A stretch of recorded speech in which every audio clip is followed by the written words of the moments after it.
大家好，我是夏妈，早上好。今天我们家的早餐是1人1碗的重庆小面。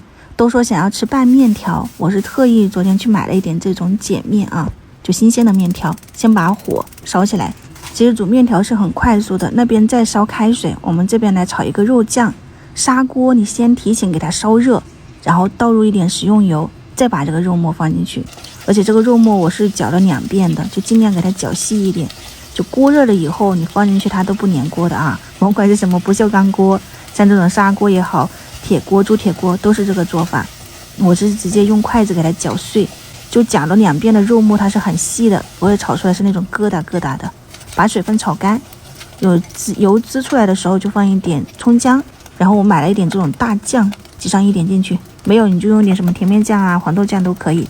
放了一点13香、生抽、酱油，再给它们混合均匀，酱香味出来了，基本上也就可以了哈。如果你是想要喝肉汤的话呢，你在里面加点开水熬一熬。我们今天是做这种干酱，我就直接炒好了以后就出锅。你可以自己试一下咸淡，我觉得有酱啊，我就没有再加其他的调味料了。昨天下午清理了一下储物柜，爷爷他今天要回老家嘛，所以我是带了一些吃的给他们带回去，所以又找到了半包这种豌豆。我用电饭锅煮粥键预约了一下，早上起来放到砂锅里面再煮了一煮，因为我是没有放碱面的，我觉得它不是特别的趴，所以你们在煮的时候可以放一点碱面进去。然后这边水开了以后，把我们的这个面条还有菠菜烫一烫，煮熟了。碗底我是放了一点猪油、酱油，然后一点点盐和味精，放了一点面汤，再放入面条，再盖上我们炒好的肉酱啊，然后这个豌豆。今天的早餐参考一下，这个是小朋友的。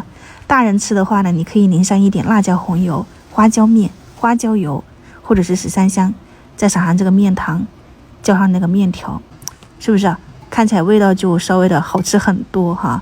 就为了小朋友，其实我的口味都在变，你们喜欢的话呢，都可以去尝试一下。早餐大概20多分钟就能搞定，5个人的分量，我们就先开吃了啊！晚上再见，拜拜。